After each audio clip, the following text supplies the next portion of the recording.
Si pensamos en los orígenes del sistema educativo, por ejemplo, la ley 1420 como un hito, en esos momentos se discutió mucho cuál iba a ser el lugar que iba a tener la familia, qué lugar iban a tener las escuelas, qué lugar iba a tener el Estado y la Iglesia a través de las escuelas. Y, digamos, con profundos debates sociales, la versión sarmientina, la versión que termina triunfando, es una versión que establece la obligatoriedad escolar, que ubica al Estado como el principal garante de la educación y a través de la escolarización, y que esa escolarización va a tener un lugar muy importante en la normalización, en la homogeneización de una población sumamente diversa, migraciones, criollos, pueblos originarios, etc. Y lo hace desde un posicionamiento político, que es el que termina triunfando entre varios en disputa, que sobreimprime de alguna manera la autoridad estatal por sobre la del pater familias. Entonces el Estado asume centralmente ese lugar, y el lugar de las familias, su principal lugar es cumplir con la obligatoriedad escolar y acompañar en todo caso aquello que la escuela necesite, pero básicamente que el niño esté en la escuela, y el resto era trabajo de los docentes, de los maestros. A mediados del siglo XX empieza a reconfigurarse, me parece, de la mano de varios procesos. Uno de esos procesos es lo que se llamó la psicologización de la infancia, que en cierto punto lo que va produciendo, con una amplia divulgación de todo un arco de teorías psicopedagogía, psicología, etc.,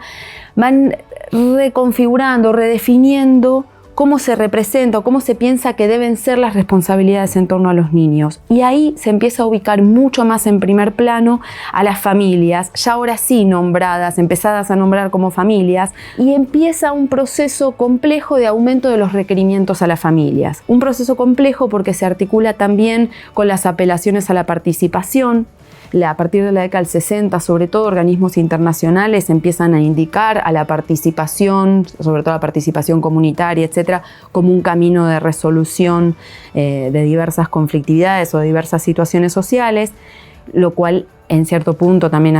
hemos trabajado bastante, implica un proceso de individuación de las responsabilidades, o sea, se va trasladando hacia la familia, hacia los adultos directamente vinculados a los niños en sus ámbitos domésticos, un conjunto nuevo de responsabilidades. Pero también la participación luego en la década del 80, de 1980, con la reapertura democrática, etcétera, también la participación cobra un nuevo peso, pero ya en términos de democratizar las instituciones, de abrir aquello que había resultado tan cerrado.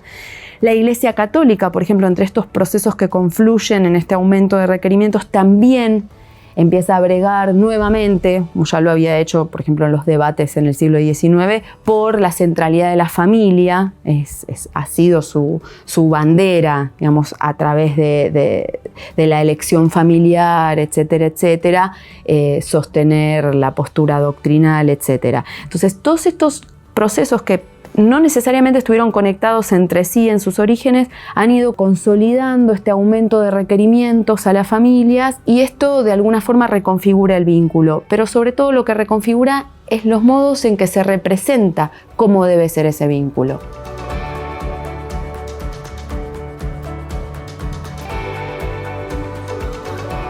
La categoría participación es altamente polisémica. Significa muchas cosas al mismo tiempo, incluso significa las cosas diferentes para una misma persona, para un mismo docente, una misma docente.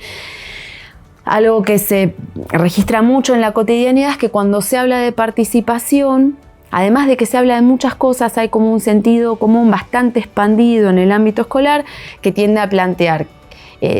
sin necesariamente explicitarlo completamente, pero que participar tiene que ver con responder a determinadas convocatorias de la escuela, con acompañar determinadas actividades de orden pedagógico, a veces en el edificio escolar, a veces en el ámbito doméstico. Esto por un lado, ¿no?, que me parece que es objeto de bastantes malos entendidos, porque si efectivamente a la familia se les pide que participen, asume ese lugar de participación y, por ejemplo, quiere tener algún tipo de control sobre los contenidos que se enseñan o sobre la modalidad de enseñar, y eso es sumamente disruptivo para los docentes y las docentes. Y por otro lado también, desde los y las adultas a cargo de los chicos, hay distintos posicionamientos respecto a la participación. Digamos, además de lo que significa, además de la heterogeneidad de significados, muchos padres y madres desean participar en la escolaridad de sus hijos. Por ejemplo, me ha pasado entrevistar gente que en los motivos por los que elige una escuela o valora una escuela esté la posibilidad de participar, la posibilidad de estar, de acercarse, de involucrarse en una serie de cuestiones. Y otros padres o madres de sectores similares, socioeconómicos, con trayectorias incluso formativas también que uno podría pensar parecidas, que asumen un posicionamiento donde dicen no, a nosotros no nos interesa participar, la escolaridad es del niño o de la niña, es una responsabilidad que tiene que asumir ese niño con los docentes. Y se reservan otro lugar, digamos, para otra serie de actividades en las que sí puedan tener más involucramiento. Esto con toda una serie de posicionamientos diversos entre estos dos ejemplos, digamos. Entonces, es lógico, me parece, teniendo en cuenta esta línea histórica o estas líneas históricas que se van superponiendo, estos aumentos de requerimientos, estas polisemias y estos diversos posicionamientos, muchas veces es frecuente que se transforme en un terreno propicio para agudizar conflictos preexistentes o incluso para generar nuevos conflictos.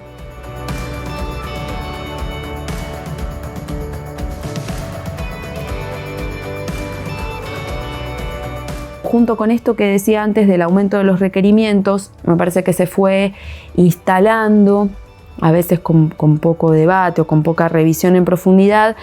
a la familia como una explicación causal, lo que la familia hace o deja de hacer como una causa bastante directa, en muchas explicaciones, del fracaso del éxito escolar. De hecho, cuando empecé a investigar sobre estos temas, lo que me llamó poderosamente la atención y fue configurando una línea de interrogantes era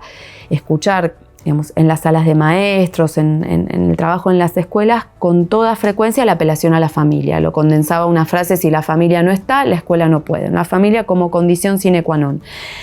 Que era llamativo en relación a esto. Si uno mira la propia historia del sistema educativo, la familia no fue una condición. De hecho, como decía antes, en la ley 1420 la familia no es un sujeto que se nombre. No podía serlo. Familias migrantes, familias, digamos, la heterogeneidad con la que se encontraron, familias, madres, padres que ni siquiera por ahí hablaran castellano, hablaran otras versiones del castellano. Entonces, efectivamente, el sistema educativo hizo su parte sin presuponer ese acompañamiento, lo digo entre comillas porque es una categoría fuerte, social, actual. Al contrario, la escolaridad fue un modo, en todo caso, a través de la educación de las nuevas generaciones, de normalizar, de homogeneizar a esas familias y no a la inversa como se plantea en la contemporaneidad. Además, actualmente se puede observar cuando se trabaja, digamos, sostenidamente en el tiempo, ¿no? En los territorios, en las escuelas, que hay familias, madres, padres, que cumplen con todos estos requerimientos y sin embargo a sus hijos no les va mejor que a otros. Algunos tienen problemas, a veces los docentes ubican distintas problemáticas, la relación con los padres, y otros, madres y padres, que se corren mucho de ese lugar y que sin embargo sus hijos tienen resultados escolares acordes a los esperados o mejores de los esperados, con lo cual también en la contemporaneidad se ve que hay una linealidad causal en esas explicaciones sobre la familia, sobre ese lugar de la familia, que falla y que le restan complejidad al acto pedagógico, a lo que sucede en la relación entre los niños y los jóvenes, con sus docentes, por supuesto con sus familias también, pero con sus entornos en un sentido mucho más amplio, porque muchas veces son diversos los sujetos que pueden acompañar, sean o no visibilizados desde las escuelas. Y además, estas explicaciones causales en relación a la familia, además de no tener sustento, invisibilizan las condiciones de posibilidad de responder a eso. Sobre todo en el caso de los sectores populares, cuando hay que sostener largas jornadas de trabajo, trabajo informal o del tipo que sea, para garantizar el sustento. Pedirle que a las 2 de la tarde se pueda acercar a la escuela, que para la mañana siguiente tenga tales materiales, tales útiles, son requerimientos que realmente es muy frecuente que no están dadas las condiciones. Y además, no siempre aun cuando están dadas las condiciones materiales o de posibilidades, no necesariamente es el posicionamiento que todos los adultos quieren sostener frente a la escolaridad. Y esto también termina transformándose en una vara moral, aunque no se explicite como tal, lo que la familia hace y deja de hacer, pero amparado en un discurso que tiene como un velo de cientificidad, pero no hay evidencia fuerte para mostrar esas relaciones causales. La evidencia lo que muestra es relaciones infinitamente más complejas, donde por supuesto la familia es un sujeto importante, pero hay que preguntarse quién es esa familia, en qué condiciones, con qué preferencias, con qué trayectorias, desde qué lugares. Estas linealidades obturan la mirada sobre eso y yo creo que producen algo complejo, que es trasladar responsabilidades a planos individuales de acción, a los docentes, a las madres, los padres, desconsiderando todo este terreno más complejo.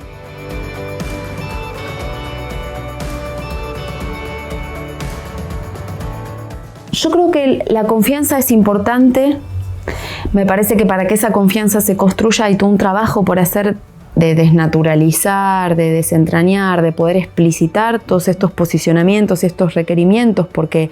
eso es con la naturalidad que se asumen, como si fueran un derivado de la naturaleza, que no lo son, son construcciones sociales que son cambiantes.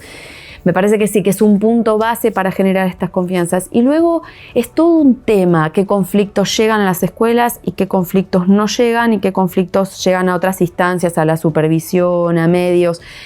En el trabajo de campo, en escuelas y en el entorno a la escuela, es llamativa la cantidad de situaciones que generan mucha tensión, pero que no necesariamente se transforman en conflictos que se expresan.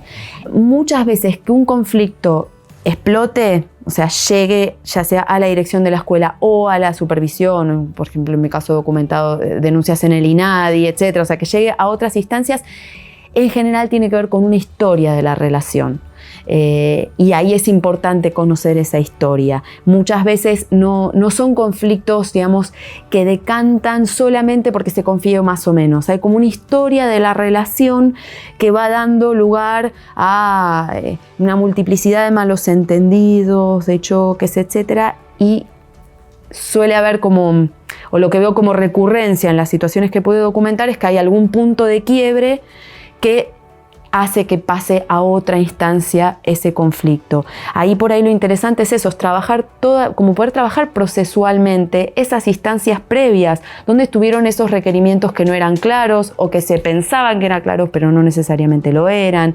donde estuvieron depositadas ciertas expectativas y ciertos cumplimientos. Lo que para mí hace mucho ruido es que en los últimos años, en las últimas décadas, se construyeron una serie de prácticas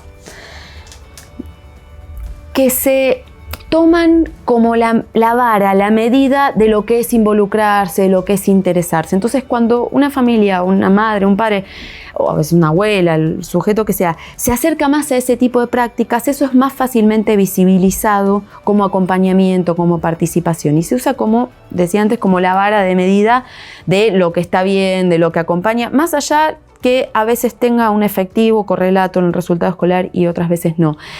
Y eso funciona como una práctica pantalla, como dice Lair, el sociólogo francés, que pareciera que es la práctica más representativa de ese dominio de acción, de lo que sería el acompañamiento, y en realidad lo que hace es obturar el registro de una diversidad mucho más amplia y mucho más intersticial de prácticas. Yo creo que ese registro mucho más amplio, más corrido del deber ser, es una condición previa para que en todo caso pueda discutirse cuáles son estos mínimos, cuál es este piso de obligaciones, sin que generen sobrecarga, porque todo esto genera mucha sobrecarga para los docentes y para las madres, los padres, sobre todo las madres, y esa sobrecarga produce angustia, frustraciones, digamos, es algo que es vivido con conflictividad y que es importante atender, pero me parece que como este es un paso previo para atender a eso.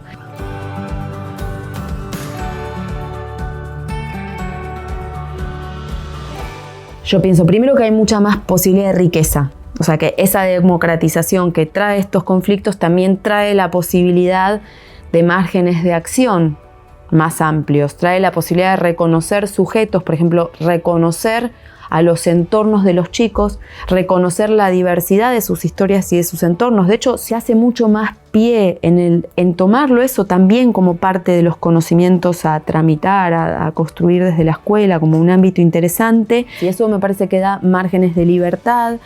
para los mismos niños, que sus propias historias reales y complejas, que también le han sido los de los docentes, etcétera, tengan un espacio donde ser escuchadas, ser valoradas y no sean enseguida estigmatizadas, estereotipadas. Eso me parece que es muy importante. Yo creo que si tuviera que restringir el punto de conflictividad, me parece que es el de ampliación de obligaciones no naturales, no necesariamente socialmente consensuadas, explicitadas, y que ahí hacen ruido. Pero si se pudiera retrabajar esas obligaciones a la gente que sí le gusta o que sí deposita en esa posibilidad de participación una expectativa, un gusto, eso me parece que es sumamente bienvenido. Muchos docentes además sienten que su trabajo se enriquece con eso y muchos chicos que lo disfrutan. El problema es cuando eso se transforma en una nueva obligación para la cual no hay condiciones para afrontar o se prefiere relacionarse de una manera diferente con la escolaridad. La realidad cotidiana, la realidad social siempre es conflictiva. Por ahí la cuestión en tanta indicación a cómo mejorar el vínculo pierde un poco de vista que el conflicto es inherente a la vida humana.